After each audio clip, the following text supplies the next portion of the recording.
Alors il y a deux objectifs à ce concours. Le premier, c'est de valoriser les biotechnologies hors du secteur médical, comme le secteur environnemental avec la biorémédiation, la détection de polluants. Le deuxième secteur, c'est l'agronomie avec l'amélioration des plantes ou la sélection de nouvelles variétés végétales. Et le troisième domaine d'application, c'est tout ce qui est chimie verte, industrie, donc l'utilisation de procédés biologiques pour produire des composés d'intérêt. Le deuxième objectif, c'est de promouvoir, de mettre en avant la création d'entreprises comme source d'innovation pour ces filières.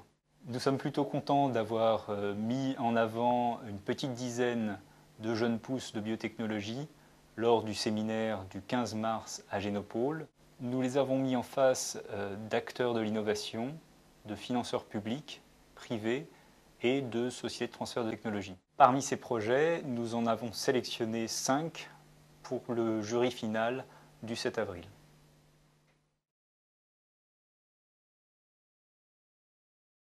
Xavier Duportet, je suis ingénieur agronome de formation, diplômé de l'AgroParis, et actuellement en doctorat, en co-tutelle entre l'INRIA en France et le MIT à Boston, sur un projet de biologie synthétique et d'ingénierie du métabolisme.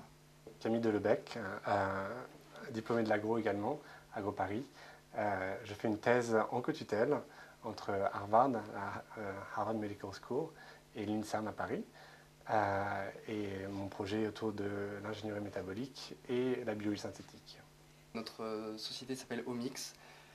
C'est une entreprise qui découvre, caractérise et optimise de nouvelles biomolécules à haute valeur ajoutée pour des applications en agro et agri dans l'industrie. L'optimisation de la production de ces molécules est rendue possible grâce aux technologies de pointe de la biologie synthétique et de l'ingénierie du métabolisme, qui sont des expertises donc, que nous avons tous les deux. Notre premier produit, Mycokill, est une molécule qui a été découverte dans un laboratoire de Nouvelle-Zélande où j'ai travaillé. Et c'est une molécule qui a des propriétés très étonnantes et encore inégalées. C'est un antifongique très puissant, naturel, non toxique pour les humains et pour l'environnement, pour les plantes, et qui est biodégradable. C'est une molécule qui est brevetée par le laboratoire du professeur Silas Villas-Boas en Nouvelle-Zélande, et nous sommes les uniques détenteurs du champignon et de la molécule. Dans un premier temps, on va se concentrer sur tout ce qui est le marché des agro-industries. Donc ce serait une solution verte et naturelle pour lutter de façon efficace contre les parasites fongiques, les champignons. Voilà. Assez rapidement, on aimerait pouvoir produire et faire produire, en fait, donc externaliser la production d'un premier batch de Mycokill, donc par une société indépendante, qui nous permettrait d'avoir voilà, le produit en main et de pouvoir le donner à voilà, des clients potentiels et leur dire bon, écoutez, c'est notre molécule, testez-la et voilà, vous me dites ce que vous en pensez. Quoi. Tout ce qui nous a été présenté ce matin, que ce soit l'aide, le conseil juridique, la possibilité d'avoir un incubateur où commencer, ou vraiment faire notre recherche et développement en minimisant les frais, et la possibilité ensuite de se développer au sein même du Génopôle, au sein justement dans ce climat d'émulation avec les autres, toutes les autres entreprises et la recherche faite au Génopôle, nous paraissait vraiment l'endroit idéal.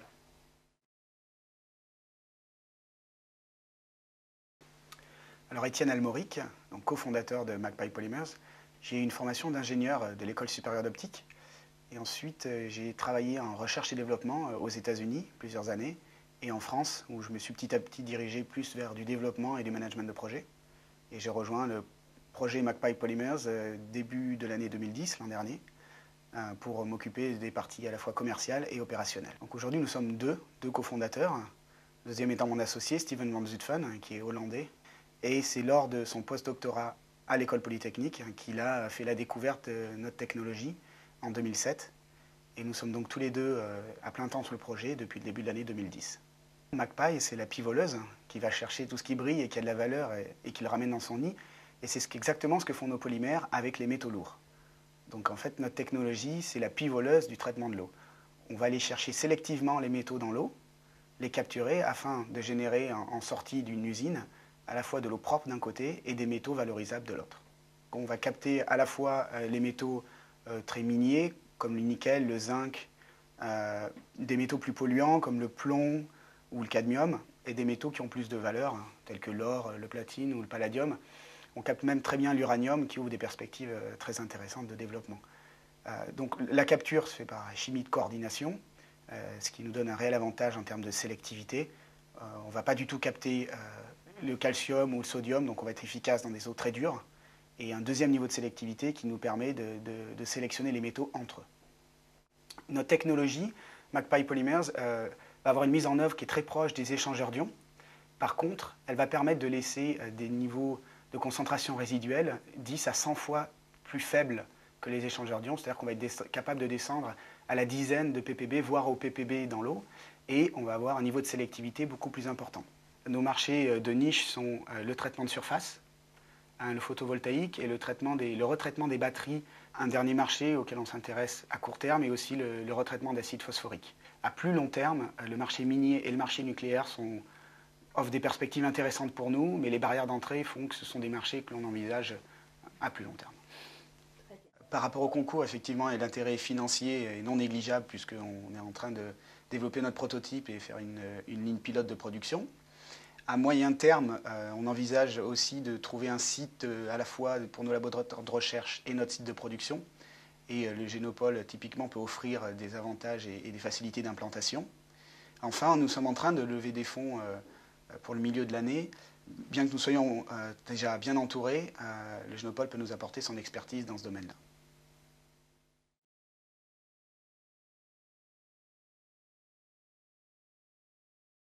Bonjour, je suis Philippe Vallée, biophysicien, j'ai un doctorat en biophysique.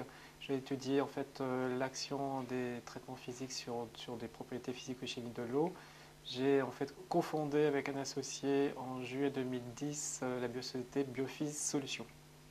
Donc Biophys Solutions propose une solution écotechnologique sur mesure pour la formulation de produits cosmétiques, parapharmaceutiques et nutraceutiques. Cette technologie peut être utilisée pour pallier les traitements chimiques de l'eau pour des problèmes de tartre, de biofilm dans un cadre réglementaire du programme REACH. Biophys Solutions se positionne sur le domaine de la cosmétique et aussi dans le domaine de compléments alimentaires, ainsi que dans le traitement physique de l'eau pour les problèmes de tartre et de biofilm. Aujourd'hui, c'est 3 secteurs qui sont les prioritaires sur les différents domaines d'application de Biophys Solutions. Le procédé, c'est une écotechnologie physique sur mesure, sur la base d'un champ électrique et d'un champ magnétique, de façon à pouvoir augmenter l'efficacité biologique des actifs ou l'efficacité de biocides pour le traitement chimique de l'eau, de façon à diminuer ces additifs avec ce traitement physique qui permettra en fait d'augmenter la solubilité ainsi que l'action de ces principes actifs. En fait, cette technologie est basée sur une recherche que j'ai effectuée pendant ma thèse. Jusqu'alors, on n'avait pas la compréhension du mécanisme d'action de ces traitements physiques. Donc j'ai pu optimiser en fait cette action et mieux connaître le mécanisme d'action. Et en fait, aujourd'hui, il n'y a pas réellement de technologie dans ce domaine de la formulation de produits cosmétiques, compléments alimentaires et pharmaceutiques utilisant cette technologie, à part 1 ou 2 concurrents qui sont en fait aux États-Unis ou en Israël. Donc j'ai répondu au concours Génopole parce que en fait, il y a un accompagnement sur du long terme. C'est une approche dans le développement durable avec une volonté de promouvoir tout ce qui est biotechnologie dans les différents domaines que je vise par rapport à mon marché de Biophys Solutions. Ce qui est intéressant, c'est l'accompagnement financier, mais aussi les conseils par rapport justement à la mise en place d'accords de collaboration avec des industriels, des contrats de collaboration, du transfert de technologies, ainsi que les négociations et la signature de licences. Paul Deragopian, étudiant en 5e année d'ingénieur à l'école de biologie industrielle à Cergy. Nous sommes actuellement avec Benoît et 2 autres collègues en phase de création d'entreprise, en phase d'incubation à la Neuvitech, située à côté de Cergy-Pontoise. Moi je suis Benoît Ranchou, je suis actuellement étudiant à l'école de biologie industrielle, qui est une école d'ingénieurs en biotechnologie. Nous souhaitons créer une entreprise pour commercialiser un brevet qui a été développé et déposé par notre école. Alors, notre projet se place dans le cadre de production de protéines recombinantes. C'est une technologie qui permet d'avoir un suivi coloré par simple lecture de densité optique et donc déterminer la concentration en protéines recombinantes dans un fermenteur. Cette technologie permet de plus d'avoir deux purifications par chromatographie d'affinité, dont la dernière chromatographie d'affinité utilise un procédé avec des enzymes immobilisées qui vont permettre une digestion pour une séparation de la protéine d'intérêt de la cassette contenant le marqueur coloré et les tags d'affinité.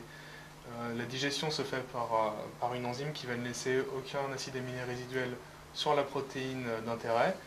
Nous obtenons donc en 2 étapes une protéine d'intérêt très pure, sans aucune modification de sa structure tridimensionnelle ou de l'enchaînement des acides aminés. Il existe 4 domaines d'application à notre projet, donc le pharmaceutique, le cosmétique, l'environnement et l'agro.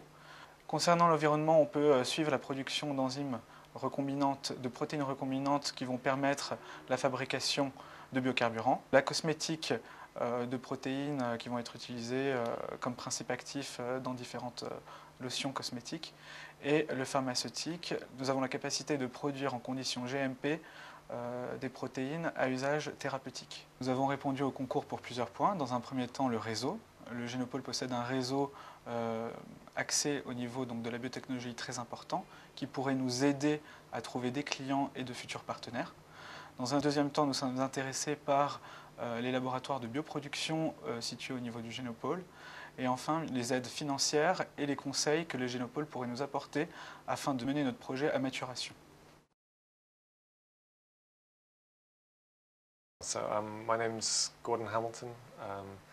I'm a medical doctor by training, trained in the UK and worked for a while as an emergency doctor in the United Kingdom. Since then I've been working working in biotechnology out in California, in the middle of Silicon Valley, doing drug development for a small startup based just south of San Francisco. Sure, so the project I was initially made aware of through a connection from INSEAD, where I did an MBA program, and I was put in touch with 2 researchers based at the biophysics lab as part of the CNRS in Paris, who were interested to get a new business focusing on DNA sequencing off the ground. And that's going to be the basis of the project, is looking at a commercialization of a technology which looks very promising in the DNA sequencing space. So of course in a way that it's easy just to focus on the fact that the competition is maybe extremely helpful in terms of helping to finance a new venture to go off the ground, but it's become very clear over the last, certainly this afternoon, just how much more Génopôle can add than simply finance to a new venture. A whole range of additional support and advisory services that really make them invested in trying to get the business off the ground, far beyond just the pure finance of the business. So very excited to be here, very excited to be part of the competition, and hope to be working with Génopôle in the future. C'est vrai qu'on a eu vraiment des personnes très différentes, donc des projets qui étaient très matures, même au niveau de la technologie, et des projets qui étaient beaucoup plus amont, donc c'était très intéressant. On a eu un panel un peu général de tout ce qu'on pouvait voir, puisqu'il y avait des sociétés créées et encore des porteurs de projets, et même des étudiants. Cette journée du 7 avril qui aura lieu à la Maison de la Chimie, donc on va se réunir avec les acteurs de l'innovation. Les critères de sélection sont très clairs, c'est le potentiel du projet de devenir une entreprise et d'être capable de se développer, soit sur son marché, c'est une entreprise de service qui a vocation à réaliser un chiffre d'affaires, soit à lever de l'argent pour des projets qui feront appel au capital risque. Donc voilà vraiment les critères qui vont nous diriger dans la sélection des 4 projets.